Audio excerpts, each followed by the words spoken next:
ഏവർക്കും സ്വാഗതം. ഭഗവാൻ ഗുരുവായൂരപ്പൻ. ഗുരുവായൂരപ്പൻ എന്ന ആ നാമം നമ്മുടെ കാതുകളിൽ കേൾക്കുമ്പോൾ തന്നെ മനസ്സിനൊരു ആനന്ദമാണ്. പറഞ്ഞറിയിക്കാൻ അല്ലെങ്കിൽ നിർവചിക്കാൻ സാധിക്കാത്തത്ര ഭക്തിയും മനസ്സിന് ആ ഒരു നൈർമല്യവുമൊക്കെയാണ് ഭഗവാന്റെ ആ തിരുരൂപം, അതിലുപരി ആ തിരുനാമം തന്നെ കേൾക്കുമ്പോൾ നമ്മളുടെ കർണങ്ങളിലേക്ക് ഓടിയെത്തുന്നത്.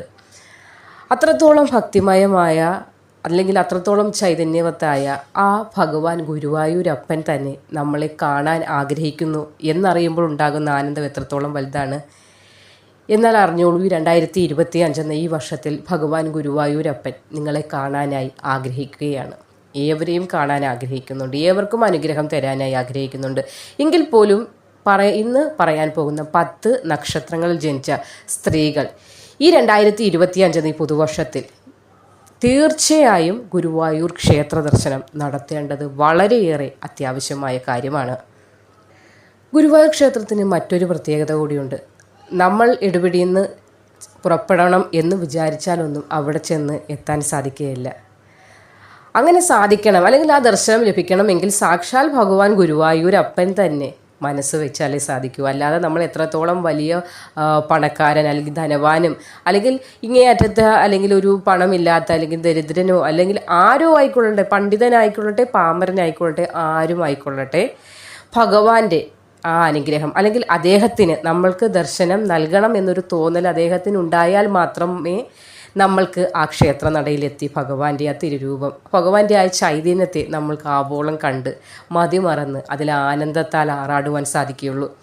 ഈ 2025 എന്ന വർഷത്തിൽ ഭഗവാൻ തന്നെ നിങ്ങളെ കാണാൻ ആഗ്രഹിക്കുന്നു എന്നൊരു വാർത്ത കേൾക്കുമ്പോൾ തന്നെ ആകെ ഒരു ശരീരത്തിനും മനസ്സിനൊരു കുളിരല്ലേ അനുഭവപ്പെടുന്നത്. ഈ കേൾക്കുന്ന അമ്മമാർക്കും സഹോദരിമാർക്കും ഒക്കെ അത് എത്രത്തോളം അതിൻ്റെ വ്യാപ്തി നിങ്ങൾക്കത് മനസ്സിലാക്കാൻ സാധിക്കുന്നതാണ്.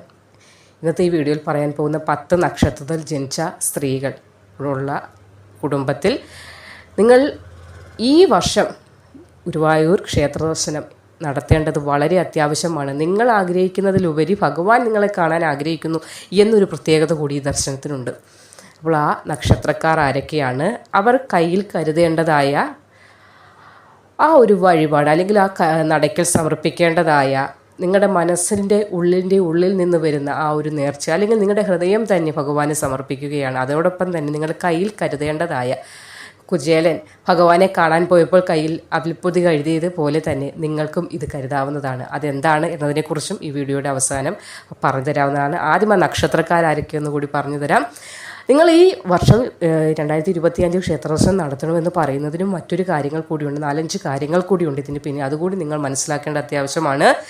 അതോടൊപ്പം തന്നെ എല്ലാ നക്ഷത്രക്കാരും പോകേണ്ടത് ഉത്തമമായൊരു കാര്യമാണ്. ഒരു വർഷത്തിൽ ഒരിക്കലെങ്കിലും ആ ക്ഷേത്രനടയിൽ ഒന്ന് ചെന്ന് ഭഗവാനോട് തൻ്റെ ആവലാദികളും വേവലാദികളും വിഷമങ്ങളും സങ്കടങ്ങളും സന്തോഷങ്ങളും ഒക്കെ പങ്കുവയ്ക്കേണ്ടത് നമ്മുടെ ഒരു കുടുംബത്തിലെ അംഗത്തെ പോലെ നമുക്ക് കാണാൻ കഴിയുന്ന ഒരു ഭഗവാനാണ് ഗുരുവായൂരപ്പൻ എന്നത് വലിയൊരു പ്രത്യേകതയാണ്. എല്ലാ കുട്ടികൾക്ക് പോലും ആ ഭഗവാൻ ചൈതന്യത്തെ കാണുമ്പോൾ തന്നെ ഒരു കളിക്കൂട്ടുകാരനാരോ ആയിട്ട് തോന്നും. അമ്മമാർക്കാണെങ്കിൽ തൻ്റെ പുത്രനായിട്ട്, സഹോദരിമാർക്കാണെങ്കിൽ തൻ്റെ സഹോദരനായിട്ട്, അങ്ങനെ പല വിധത്തിലാണ് ഭഗവാന്റെ ചൈതന്യം ആ തിരുനടയിൽ വിലസുന്നത്.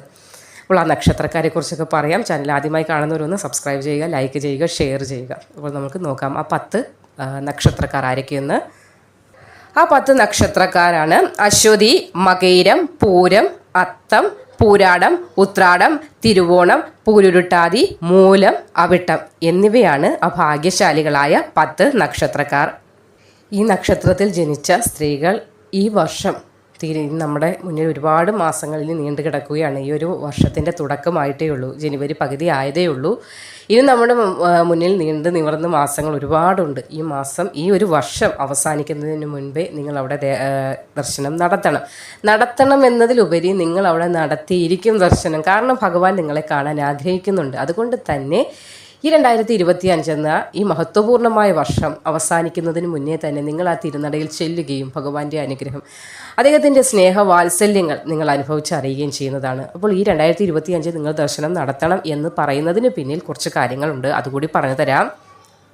ഈ ദർശനത്തിലൂടെ പ്രധാനമായ 5 ശുഭകരമായ കാര്യങ്ങളാണ് നിങ്ങളുടെ ജീവിതത്തിലേക്ക് എത്താൻ പോകുന്നത്. അതിൽ ആദ്യത്തെ കാര്യമെന്ന് പറയുന്നത് നിങ്ങളെ തേടി ഒരു ശുഭവാർത്ത എത്തിയിരിക്കും. അതായത് നിങ്ങൾ എന്നാണോ ഈ ഒരു വർഷം തീരുന്നതിന് മുന്നേ ഗുരുവായൂർ ക്ഷേത്ര ദർശനം നടത്തുന്നത്, ആ ദർശനത്തിന് ശേഷം 21 ദിവസത്തിനുള്ളിൽ ഭഗവാൻ നിങ്ങളുടെ ജീവിതത്തിലേക്ക് നിങ്ങൾ ഏറ്റവും ആഗ്രഹിക്കുന്ന ഒരു ശുഭകരമായ വാർത്ത നിങ്ങൾക്ക് ശ്രവിക്കാൻ ഉള്ള ഭാഗ്യം തരുന്നതായിരിക്കും. അത് നിങ്ങളുടെ മക്കളുടെ വിവാഹ ആലോചനകൾ ശരിയാകുന്നോ, അല്ലെങ്കിൽ അവർക്ക് വിദ്യാഭ്യാസം ശരിയാകുന്നോ, അല്ലെങ്കിൽ അവരുടെ എന്തെങ്കിലും അസുഖങ്ങൾ ബുദ്ധിമുട്ടുകളൊക്കെ അവർ അനുഭവിക്കുന്നുണ്ടെങ്കിൽ അതൊക്കെ മാറി നല്ല പോസിറ്റീവായ റിസൾട്ട് കിട്ടുന്നതോ, അങ്ങനെ ഏത് വിധത്തിലാകാം. നിങ്ങളൊരു അമ്മ അല്ലെങ്കിൽ ഒരു സഹോദരി, ഒരു മുത്തശ്ശി, അങ്ങനെ ഈ പറഞ്ഞ ഈ 10 നക്ഷത്രക്കാരിൽ ആരാണോ നിങ്ങൾ ഏറ്റവും അധികം കേൾക്കാൻ ആഗ്രഹിക്കുന്ന ഒരു ശുഭവാർത്ത, ഭഗവാന്റെ ആ ചൈതന്യത്തിൻ്റെ അനുഗ്രഹം നിമിത്തം 10 നക്ഷത്രക്കാരായ ആളുകൾ ആ ക്ഷേത്ര ദർശനം നടത്തി കഴിഞ്ഞാൽ 21 ദിവസത്തിനകം നിങ്ങൾക്കത് കേൾക്കാൻ സാധിക്കുമെന്നതാണ് ഇതിൻ്റെ ആദ്യത്തെ ഒരു പ്രത്യേകതയായി പറയേണ്ടത്.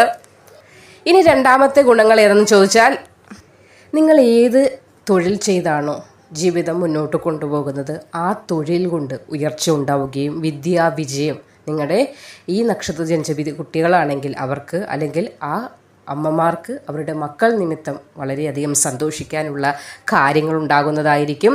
മക്കൾ നിമിത്തം വളരെയധികം സന്തോഷ വാർത്തകൾ ശ്രവിക്കാനുള്ളൊരു ഭാഗ്യം എടുത്തു പറയേണ്ടതാണ് ഭഗവാന്റെ ഈ ദർശനത്തിലൂടെ നിങ്ങൾക്ക് സിദ്ധിക്കുന്നത്. അടുത്തത് തന്നെ സാമ്പത്തിക ദുരിതം, അതായത് കടങ്ങൾ, ബാധ്യതകൾ, സാമ്പത്തികമായി നിങ്ങളെ അലട്ടുന്ന വിധത്തിലുള്ള എല്ലാ ബുദ്ധിമുട്ടുകളും 2025 നിങ്ങൾ നടത്തുന്ന ഈ ക്ഷേത്ര ദർശനം, ഗുരുവായൂർ ക്ഷേത്ര ദർശനം വഴി ഒഴിഞ്ഞു മാറുന്നതാണ്. അതോടൊപ്പം ഒരു വ്യക്തി ജീവിതത്തിൽ ഏറ്റവും അത്യാവശ്യം വേണ്ടത് ആയുരാരോഗ്യ, സൗഖ്യം, ദീർഘായുസ് എന്നിവയാണ്. ഒരു ബുദ്ധിമുട്ടുകളും ശാരീരികമായിട്ടുള്ള ഒരു വിഷമങ്ങളും ഇല്ലാത്തൊരു ജീവിതമാണെങ്കിൽ തന്നെ ഒരുപാട് കോടികളൊന്നും വേണ്ട ഒരു സമാധാനത്തിന്. ശാരീരിക ബുദ്ധിമുട്ടുകൾ വന്നു കഴിഞ്ഞാൽ എത്രത്തോളം കോടികൾ കയ്യിലുണ്ട് എന്ന് പറഞ്ഞാൽ പോലും ചിലപ്പോൾ മതിയാവണമെന്നില്ല, അല്ലെങ്കിൽ ഒന്നും ആകാത്ത അവസ്ഥ വന്നു ഭവിച്ചേക്കാം. പക്ഷേ ഇവിടെ നിങ്ങൾക്ക് ആയുരാരോഗ്യ, സൗഖ്യം, ദീർഘായുസ് എല്ലാം ഇവിടെ എത്തുന്നു, നിങ്ങൾക്ക് ലഭിക്കുന്നു എന്നതാണ് ഏറ്റവും വലിയ പ്രത്യേകതയായി എടുത്തു പറയേണ്ടത്. അതുകൊണ്ട് തന്നെ ഈ 2025 ഈ പറഞ്ഞ 10 നക്ഷത്രക്കാരായ സ്ത്രീജനങ്ങൾ ഗുരുവായൂർ ക്ഷേത്ര ദർശനം നടത്തേണ്ടത് വളരെയധികം അത്യാവശ്യമാണ്. നമ്മുടെ മുന്നിൽ മാസം നിവർന്ന് ഇങ്ങനെ കിടക്കുകയാണ്. അതുകൊണ്ട് ഏടുപിടിയിൽ നിന്ന് ഓടിച്ചാടി പോകണമെന്നല്ല പറയുന്നത്, വളരെയധികം സമയമുണ്ട്. അപ്പോൾ ഈ ഒരു വർഷം കഴിയുന്നതിന് മുന്നേ തന്നെ ഭഗവാന്റെ ആ നടയിലേക്ക് നിങ്ങൾക്ക് ചെല്ലാൻ സാധിക്കും എന്നതാണ് ഇതിൻ്റെ ഏറ്റവും വലിയൊരു പ്രത്യേകതയായി പറയേണ്ടത്. ഇനി പോകുമ്പോൾ എന്താണ് ഞാൻ ഭഗവാനെ കാണിക്കയായി സമർപ്പിക്കേണ്ടത്, എന്തൊക്കെ കൊടുത്താലാണ് എൻ്റെ മനസ്സ് നിറയുന്നത്, അല്ലെങ്കിൽ ഭഗവാന്റെ മനസ്സ്, അതായത് നമ്മൾക്ക് എത്രത്തോളം കൊടുക്കണമെന്ന്, ഭഗവാന്റെ ആ നടയിൽ സമർപ്പിക്കണമെന്ന് ആഗ്രഹമുണ്ടാവും. പക്ഷേ എത്രത്തോളം ധനമൊന്നും നമ്മുടെ കയ്യിൽ ഇല്ല, എന്ത് സമർപ്പിക്കും, ഏത് കൊടുക്കും എന്നൊക്കെയുള്ള ചിന്തകളുണ്ടാകും. കൂടുതലൊന്നും ചിന്തിക്കേണ്ട, നിങ്ങൾ ചെയ്യേണ്ടത് ആ ഭഗവാനും മനസ്സാണ് ഏറ്റവും, നിങ്ങളുടെ മനസ്സ്, ആ പ്രാർത്ഥന, അതാണ് ഭഗവാൻ ഏറ്റവും അത്യാവശ്യം. പിന്നെ കയ്യിൽ കരുതേണ്ടത് എന്തെന്ന് ചോദിച്ചാൽ കിഴിപ്പണമാണ്. കിഴിപ്പണം എന്ന് പറയുമ്പോൾ നല്ല വൃത്തിയും ശുദ്ധിയുമുള്ള ഒരു മഞ്ഞ പട്ട് വാങ്ങിക്കാനായി കിട്ടും. അതല്ലെങ്കിൽ വെള്ളത്തുണി, വൃത്തിയുള്ളതായിരിക്കണം, ശുദ്ധിയുള്ളതായിരിക്കണം. മഞ്ഞപ്പട്ട് പറ്റിയില്ലെങ്കിൽ, അത് ഭഗവാന് ഏറ്റവും ഇഷ്ടമുള്ളതാണ് മഞ്ഞപ്പട്ട്. അത് സാധിച്ചില്ലെങ്കിൽ ഒരു വെള്ള നല്ല വൃത്തിയുള്ള ഒരു തുണിയിൽ കിഴിപ്പണം എന്ന് പറയും, അല്ലെങ്കിൽ പിടിപ്പണം എന്ന് പറയും. നമ്മളുടെ ഒരു കയ്യിൽ എത്ര നാണയത്തുട്ടുകൾ നമ്മുടെ കയ്യിൽ ചേരും, അതൊരു കൊച്ചാണെങ്കിൽ കൊച്ചിൻ്റെ കയ്യിൽ ചേരുന്നതായിരിക്കില്ല വലിയ ഒരാളുടെ കയ്യിൽ. നമ്മൾ ആ ഒരു കയ്യിൽ കരുതാൻ സാധിക്കുന്നത്ര പണം, അത് എണ്ണാൻ പാടില്ല, എണ്ണണ്ട. നിങ്ങൾ ഈ പോകുന്നതിന് മുന്നേ സംഘടിപ്പിച്ച് വെക്കുക. ചിലപ്പോൾ 200 രൂപ ആണെങ്കിൽ അത് ചില്ലറയാക്കി എടുക്കുമ്പോൾ തന്നെ, നാണയങ്ങളായി എടുക്കുമ്പോൾ ഒരുപാട് തന്നെ കിട്ടുന്നതാണ്. അത് ആ ഒരു കൈ കൊണ്ട് നിങ്ങളുടെ കയ്യിൽ എത്ര കിട്ടുന്നോ അത് ആ മഞ്ഞ പട്ടിനകത്ത് അല്ലെങ്കിൽ ആ വെള്ള തുണിക്കകത്ത് വെച്ച് പോകുന്നതിന് ഒരാഴ്ച മുന്നേ അത് വിളക്കിന് മുന്നിൽ വെക്കണം.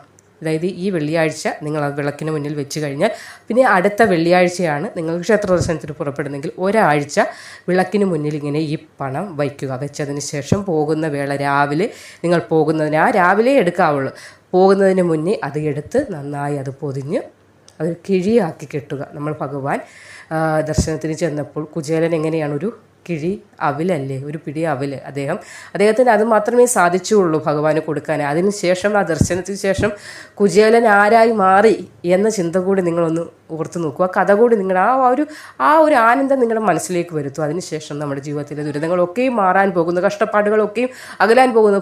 സാക്ഷാൽ ഭഗവാൻ തന്നെ നമ്മളൊരു കളിത്തോടനായി കണ്ട്, അല്ലെങ്കിൽ നമ്മളെ ഒരു സഹോദരനായി അല്ലെങ്കിൽ സഹചാരിയായി കണ്ട് നമ്മളെ ക്ഷണിക്കുകയാണ്. നിങ്ങൾ വരൂ, എന്നെ കാണൂ, നിങ്ങളെ കാണാൻ ഞാനും കൊതിക്കുന്നു എന്ന ആ ഒരു മനസ്സോടുകൂടി. അപ്പോൾ ഈ ഒരു കാര്യം മാത്രം നിങ്ങൾ കൊണ്ടുപോയാൽ മതി. എന്നിട്ട് അത് തിരുനടയിൽ ചെന്ന് വഞ്ചിയിൽ സമർപ്പിച്ച് പ്രാർത്ഥിക്കുക. ആ ഒരു പണത്തേക്കാൾ മൂല്യം നിങ്ങളുടെ ഹൃദയത്തിനും നിങ്ങളുടെ ആ ശുദ്ധിക്കും നിങ്ങളുടെ ആ ഭക്തിക്കും ഭഗവാനെ കാണണമെന്ന നിങ്ങളുടെ അഗാധമായ ആ ഒരു ആഗ്രഹത്തിനും ഉണ്ടാകും വളരെയധികം മാറ്റം. ക്ഷേത്ര ദർശനം കഴിഞ്ഞ് ഭവനത്തിലെത്തി 21 ദിവസത്തിനകം എന്തെങ്കിലുമൊക്കെ ഗുണകരമായ കാര്യങ്ങൾ നിങ്ങളുടെ ജീവിതത്തിൽ ഉണ്ടാകുമെന്നത് യാതൊരു സംശയവുമില്ല. അതാണ് സാക്ഷാൽ ഭഗവാൻ ഗുരുവായൂരപ്പൻ. ആനന്ദത്താൽ മനസ്സിനെ ആറാടാൻ കഴിയുന്ന വിധത്തിലുള്ള പല വിധത്തിലുള്ള സന്തോഷകരമായ പല വർത്തമാനങ്ങളും ശ്രവിക്കുവാനുള്ള ഒരു ഭാഗ്യം നമ്മുടെ ജീവിതത്തിലേക്ക് അദ്ദേഹം തന്നെ കൊണ്ടുവരുന്നതായിരിക്കും. അതാണ് ഭഗവാൻ ഗുരുവായൂരപ്പൻ്റെ മഹത്വം. നന്ദി.